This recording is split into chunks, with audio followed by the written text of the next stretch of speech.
This is episode number 259 of the Homeowner Show. Whether you're DIY or looking to hire, we're here to help you find the best information and options for you and your home.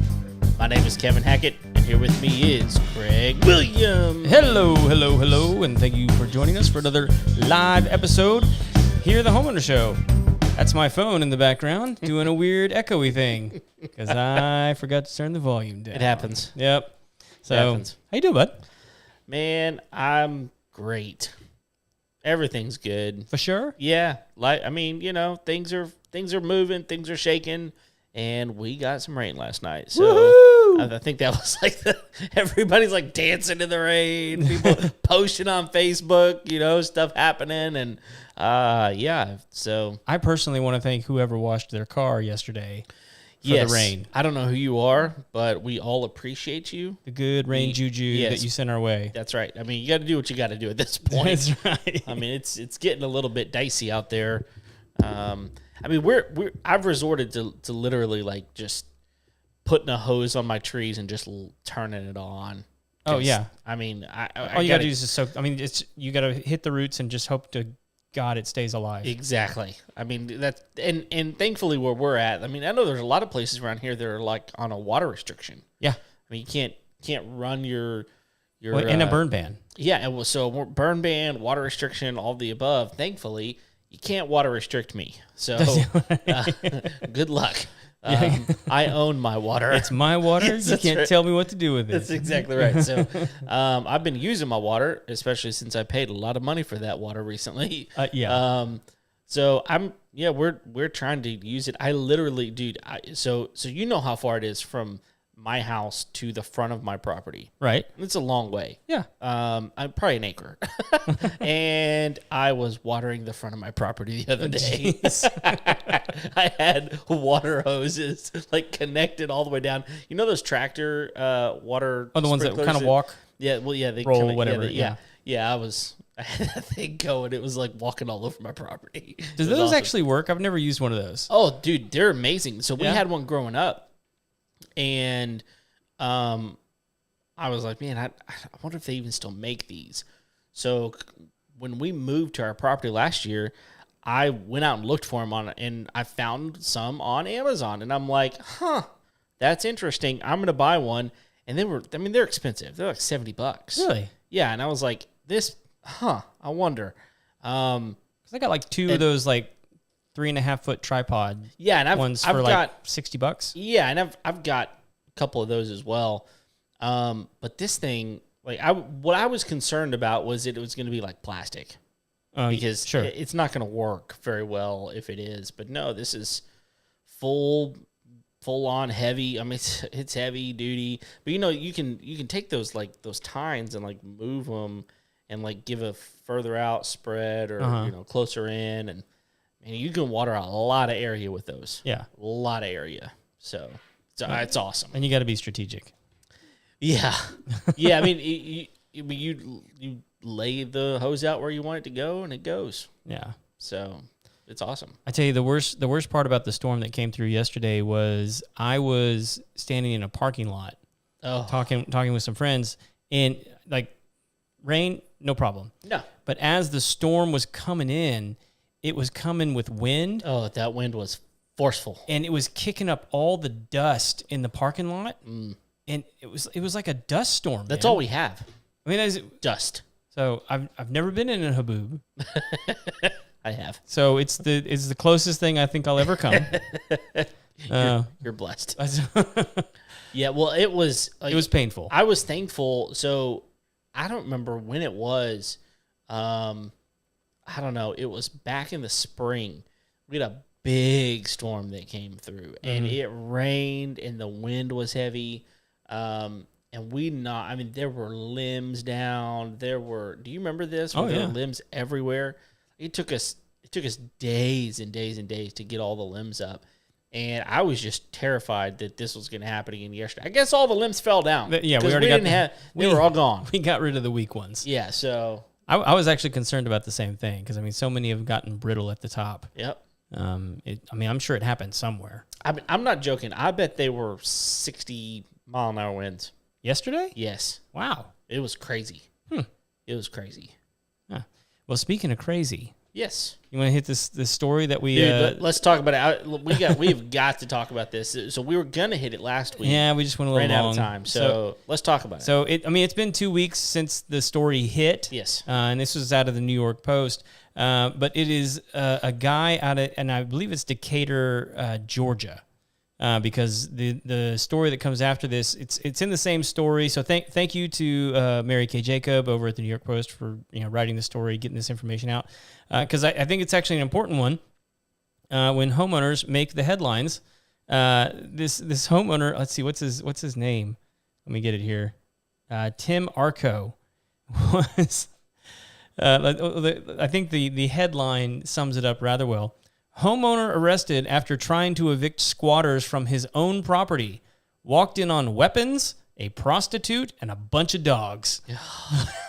There's so much that you just said right now that I'm going, what in the world? I think he owns property in South America. Well, I'm not sure he owns his own property. He does, this is nuts, man. So, and it's getting out of hand. Well, and I'm not going to bury the lead on this because he has now finally gotten court orders to get, what do they call them? Dadgummit. It's not the police. The bounty hunters? I don't know.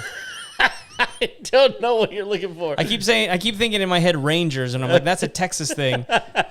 Yes. Marshals. The Marshals. U.S. Marshals. Okay. So they've got the Marshals on the way to actually evict these people who have been squatting in his property for 6 months now. So, but here's the craziest part of the whole thing to me is, let's just follow the timeline here. Tim has a rental property. Right. He had tenants living in the property. Yes. Those tenants moved out. We don't know under what circumstances those tenants moved out. Not important. They're gone. They're just gone. Yeah. Tim was showing up to check on the property to get it ready so that he could move new renters into the property. Right. When he shows up to the property to check on his property that he owns, he finds people inside. Not only does find people inside, apparently those people have weapons because they brandished a gun at him and chased him off of his own property. Mm-hmm. I don't know how he knew one of them was a prostitute.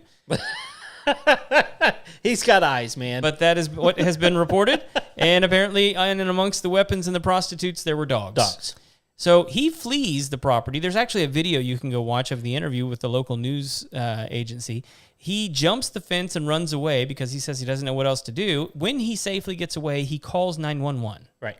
As you do. I mean, that's what I would do. Right. Like, hey, there's people in my in my property. Right.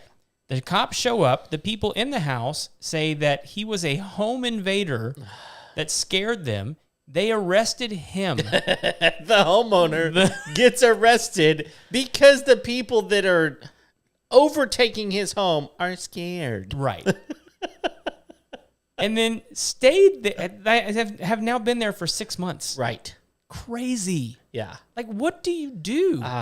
See, this is the point at which, I mean, so we've got laws in place, right? There are laws in place that protect renters, right? And there's this whole castle thing, right? Where you can, like, if you declare a place to be your shelter, right, then someone cannot come and take such shelter from you, right? And so because of this law that has been put in place, anybody can go anywhere and declare it their castle. What? So here's my concern is enough of these stories are going to come out, right, where the squatters realize that when the owner shows up, they have the right to dispatch that person, right, with whatever means is necessary. They can be armed. And let me tell you guys something. In any gun class that they have out there, what they will tell you is if you decide to brandish a gun, you better kill the person. You better kill the person that you're firing upon. That's right. And in this case, that probably would have been, I mean, like, yeah, this issue would have been resolved somewhat. Yeah. in that regard. Yeah. I'm not saying that people should do that. Sure. I'm concerned that squatters are going to realize that they can actually stay longer if They have rights. Yeah. Somehow, the law of like stealing doesn't apply to people who steal a house. You know? Well, I mean, but we're actually seeing this in different parts of the country right now. I mean, like, Yeah. have you seen the videos of people just like walking in and start looting the store? Yes. I mean, it's starting to happen more and more. Right. And the result of this is going to be that eventually these people who are providing these services in these stores in these cities are just going to remove their businesses from those areas. They're going to have to. And so people living in those areas are not going to have access to groceries and clothes, Right. and other necessities, because there's going to be a lack of stores willing to continue to do business at a loss, Right. and put their employees at risk. Why would they? So I mean, keep it up, because you're just going to isolate your city. So let me get this. And I think the same thing's going to happen with this squatter thing, because this is not the only story coming out of They're Atlanta. all over the place. It's happening here in Houston. It is. It's obviously happening in Georgia. I mean, there's other places that we're hearing these stories coming out, and as we hear about them, we want to bring them to y'all's attention. One, so that you're aware that this kind of stuff is happening, but Right. also because we want you to be aware of your rights. Yeah, and so let me get this straight. So, like, if I'm at my house, Mm-hmm. and if someone tries to come in my house, and I choose to shoot them, Right. and I kill them, Mm-hmm. then very likely Right. I'm going to get off on self-defense. Yes. That I'm protecting Myself and my myself property. and my property, my family, whatever, right? However, if I come to my same house Mm-hmm. and someone is in my house instead of the opposite, Right. and I go in and I shoot them, Mm-hmm.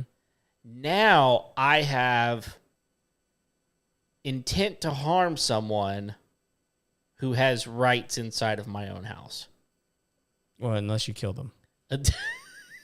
But you see the irony in yeah. this whole thing? Yeah. Like, somehow I have rights and privileges as a homeowner, Mm-hmm. as someone that owns a piece of property, to defend it, Yeah. and to make sure that people don't take advantage of my stuff, basically.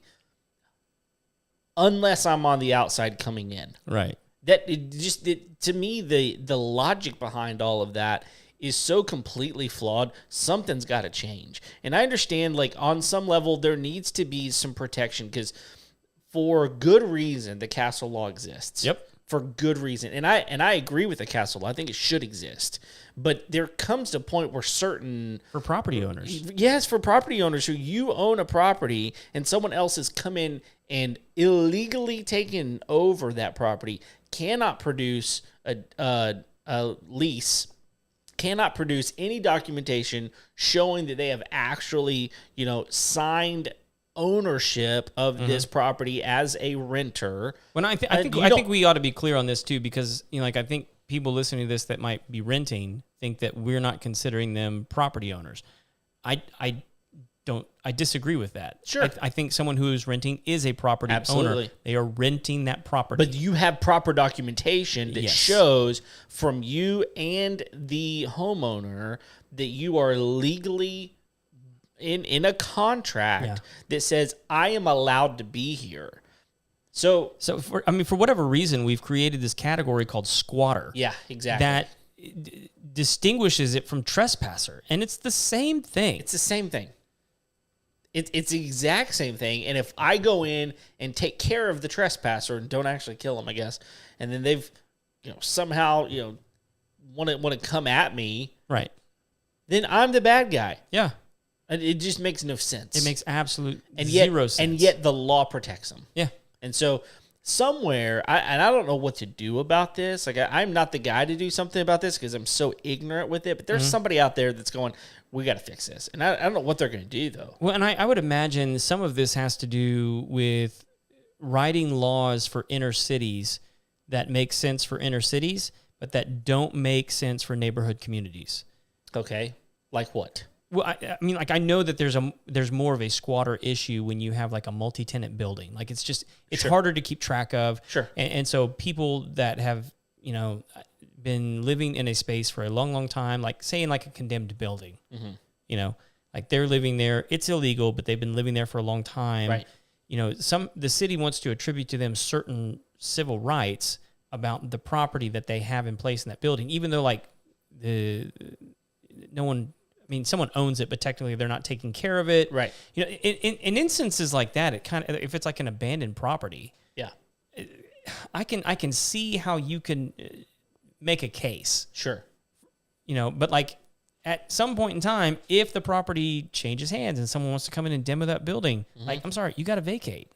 Yeah, I would even say that if the person who owns that property comes and says, "Look, we're about to, we've got permits. We're about to do something with this." Like you have shown a different intent with what it is, whether it's a demo or whether we're going to remodel it or whether we're going to, Right. Whatever it is. Like if you show intent with that abandoned property to do something, I think there's still reason in that moment, even if it's not changing hands, for the people that are there that don't belong there to vacate. Yeah. To me, I just don't see that you get to take over a place that you don't own, call it your own, and have any rights in such place. Yeah.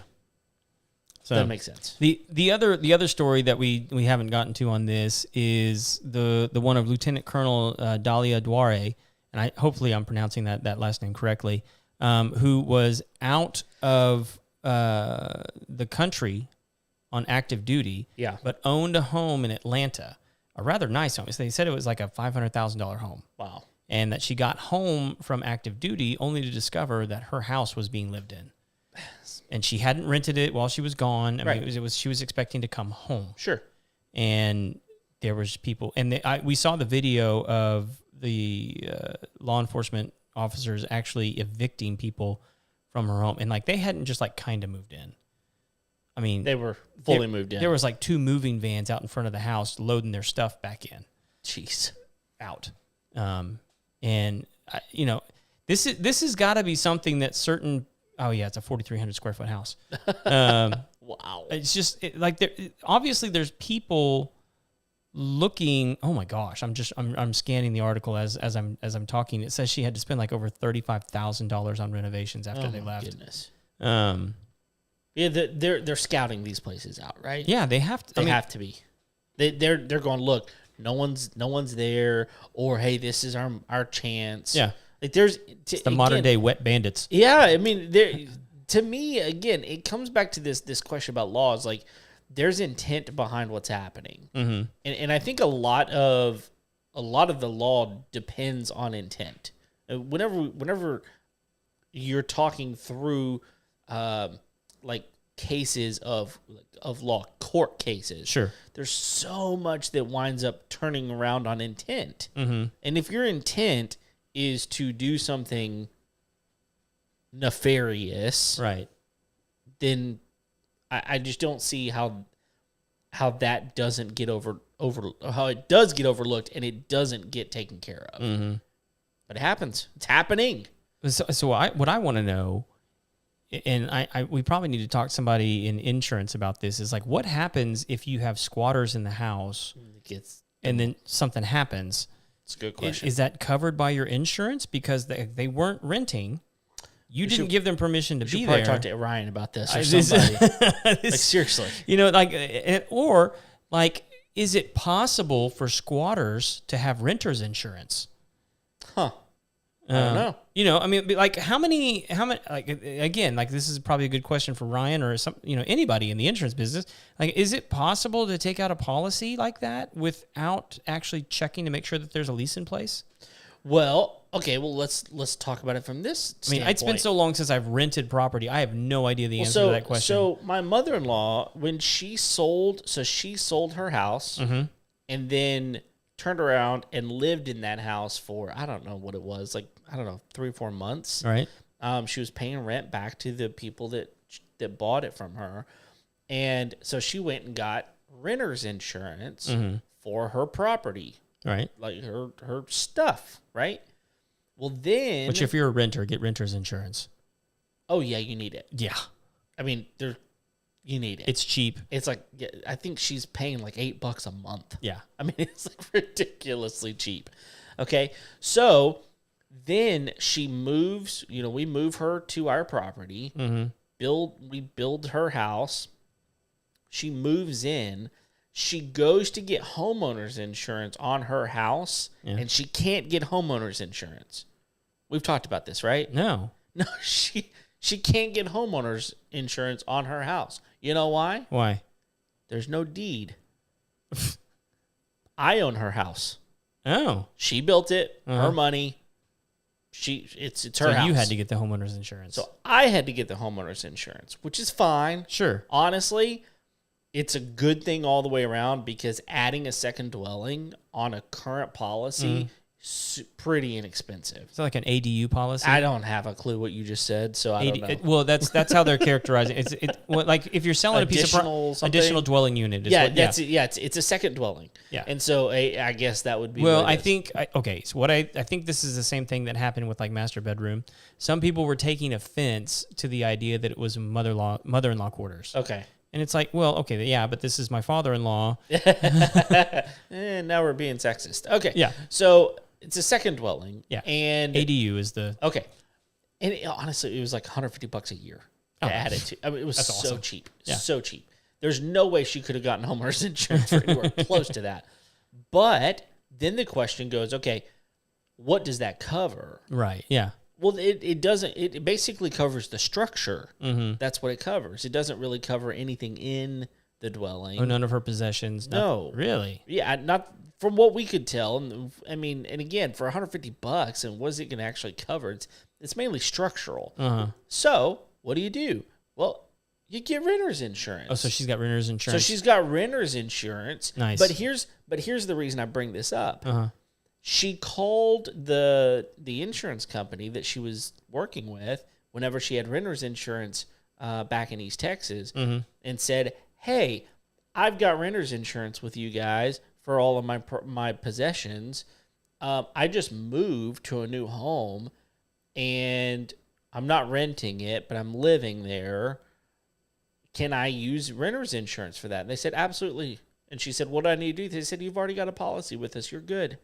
Oh, so she just There's no so property connected to that. The answer to that question then is probably no. You don't need to show proof. Apparently not. You can just transfer your policy. Yeah, because I would assume that you can do like renter's insurance on a storage unit I would think so. or a home or an apartment or a whatever. And as long as you kind of and now there's, I would assume, really, this is where we probably need to hear what Ryan would say on this, but like I would assume you really need to take some good inventory of what you own. Oh, for sure. Like, you need to take some video. You need to have serial numbers of things that are important. Guns or whatever that you have serial numbers on. You like make sure you know what you have, so that if they have to replace it, you can show good. This is what I actually have. But it does not, from what now again, I'm not an insurance agent, so I may be completely or an off on attorney. this. Not that, Neither one of us. Nowhere close. Yeah. But from what she was told, she was just like, they're like, yeah, you've already got a policy with us, just don't cancel it. Yeah. It's like $8 a month. So anyway, it's just like, I told her, I was like, look, this is the cheapest insurance you're ever going to get. Don't worry about it. Yeah. So.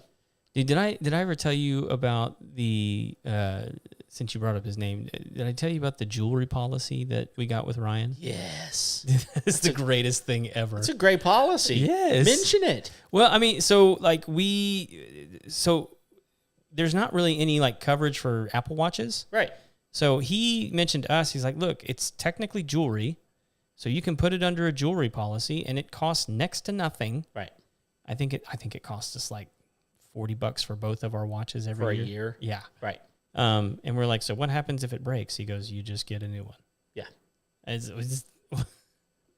it. Yeah. And so like super easy. Yep. Cover your watch. I mean, $40 a like year. Apple Care is like $4 a month. Yeah. Per device. And so this is for both of ours. yeah. It's no brainer. Yeah. And this is why it's important to have a good insurance person, because right. he knows the kind of stuff that we're into, and so he's going to call us and be like, "Hey, are you aware of that? We can do something like this." I had no idea. I didn't even tell you what he just did for me this last week. No. He emails me, I don't know, a couple of weeks ago, and he's like, "Hey, just noticed we don't have your auto insurance. You want to check on that?" And I was like, "Dude, like we're up a creek because my Excursion has a salvage title on it." So I was like, "Man, like there's not a lot we can do. There's only like one, maybe two places that will even insure a salvage title at all." Let alone the fact that I only get collision on it. Like, I can't do anything more than that. I thought you could, as long as it passed an inspection. No, it is no. I've heard differing reports on that. Well, according to everything that, I mean, maybe there's a way to do that, but according to any insurance agent that I've talked to, it's just like, no, a lot of places won't even touch it because it's salvage. Huh. So, I've heard that sense. too. It makes sense. Yes. I mean, now, if they had any idea why mine was salvaged, it was in a fronting collision that like the bumper and fender were messed up and they didn't want to fix it because it was old. I mean, it didn't touch the engine, didn't touch the frame, didn't touch any of that. Like, just cracked a couple of things and they replaced them. It's good. So it's like the most ridiculous reason to have a salvage title, but it has one because they totaled it. So, so he's like, well, never hurts to look. I was like, all right, look. He comes back. Dude, not only did he find me another insurance company that's a better insurance company that will insure my Excursion, they'll do it for cheaper and offer comprehensive. There you go. So this company is a better company offering comp and collision for cheaper. Nice. And like, again, like, knowing the right guy who actually knows what they're doing, who really cares about you, take care of you, whatever. That's the insurance person you want. Every time. Every single time. Yeah. So, anyway, he takes care of us. Yeah, of course. I don't know how many policies we have with him. I mean, we're kind of like, I'm all over the place. We are too. So we are too. My wife has way too many life insurance policies on me. We just went through estate planning. Like we just wrapped that up last week. Yeah. I mean, there's still a couple of little pieces that have to go in, but like we were going through all of it, and I was like, "How much are you gonna stand to gain?" Well, no, I was looking at it like, who have you already hired to kill me? Right. I would kill me. It would be worth it. So just mind your P's and Q's, That's buddy. Exactly right. It's like, is there anything like that Double Jeopardy? I saw a movie once.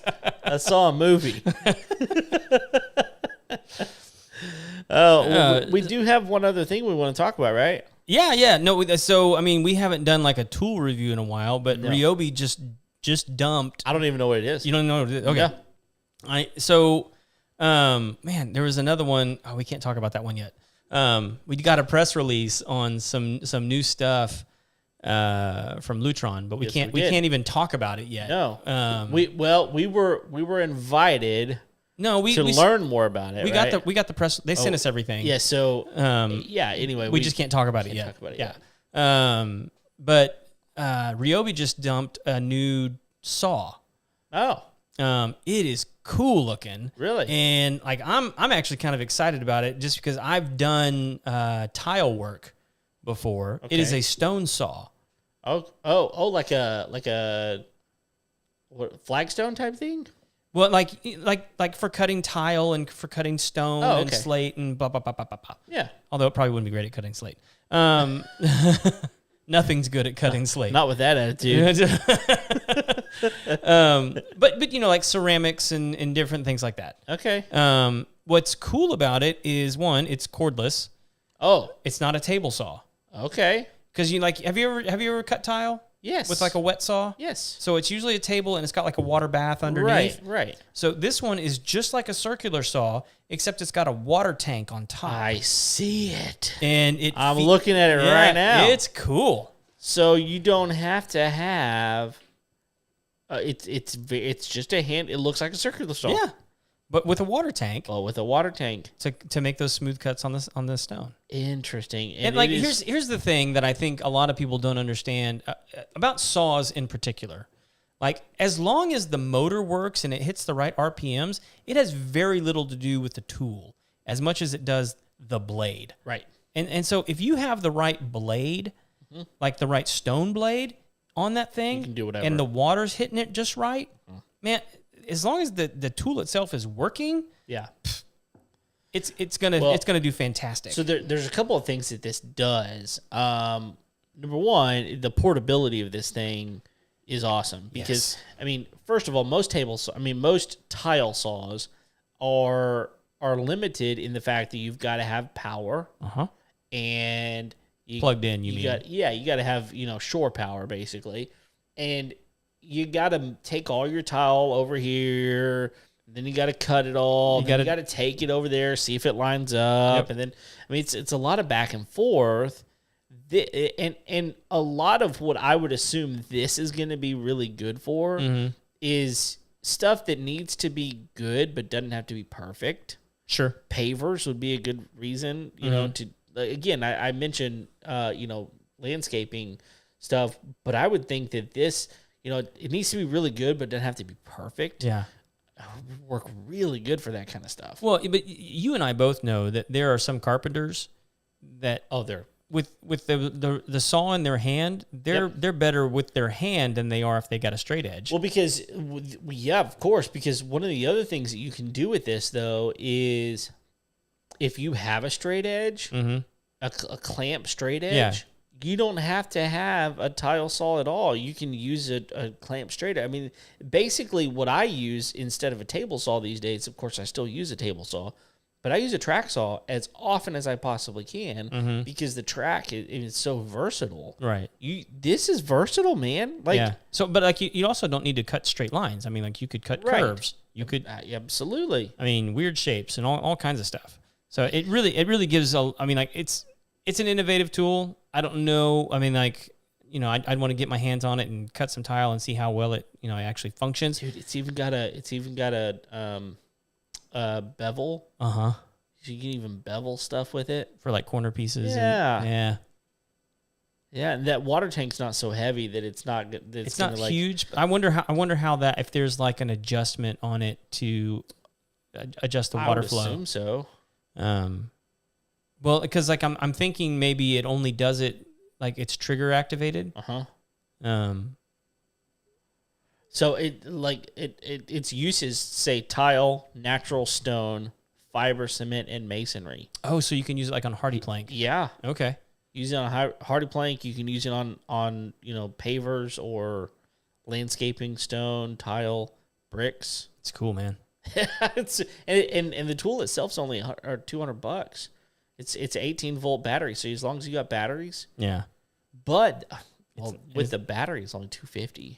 Yeah, but if you're like me, man, I know. Go through batteries. I mean, DM me if you want my secret free battery trick. Just like taking back in. No, I don't want to Tell share everybody. it on air because like I don't want it to go away. Okay. I think I actually know. I think I've told you before. Yeah, we'll talk about it off air. If you want a free Ryobi battery from time to time, just drop me a DM. Yeah. I've actually got one right now that needs to be replaced. So. Oh yeah. Yeah. Dude, I see a lot of people using these off-brand batteries. Oh, yeah. Like I don't know where they're getting them. I don't either. I imagine they're significantly cheaper, but I can't imagine they're all that great.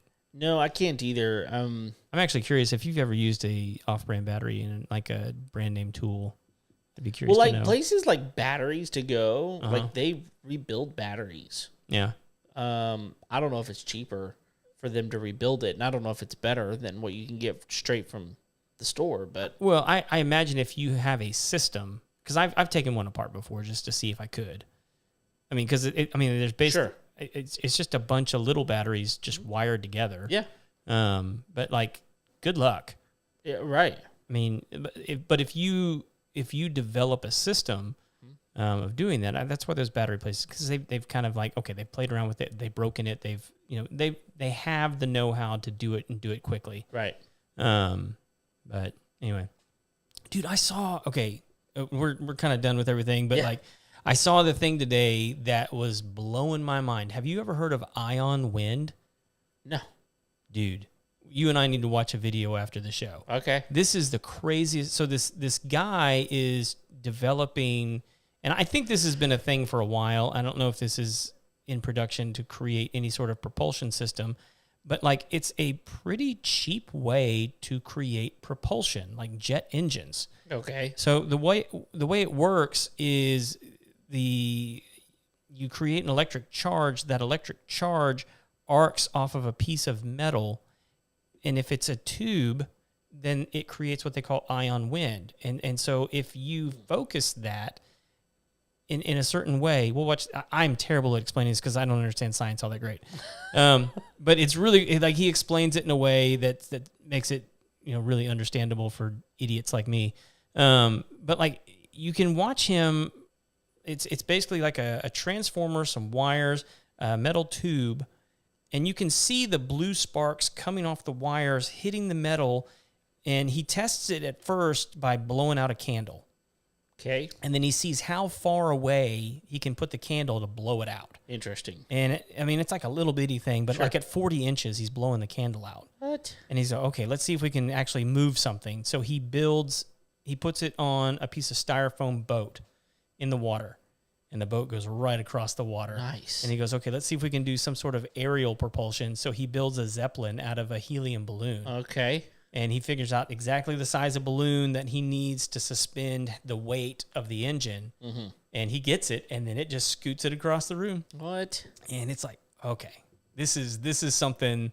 This is like so it's electric. It's electric generated air, basically. Yes, but it's not gas. It's not right. But I mean, like it's more efficient than like using a battery. Right. It's just different. Well, I'll have to show it to you. It's interesting. It's the craziest thing. And I'm thinking, okay, like my brain's already going, okay, how do we scale that up? And then because this is how all technology works, right? Is you build like the little scale model, you get it to work, right? And then you build the really big one, and then you micro that down, right, to the same power as the massive one, right, to where it's a much smaller scale, but still putting out the same kind of propulsion. And I'm like, that could be insane. Yeah, it could. We'll have to look at it. Yeah, we'll watch that.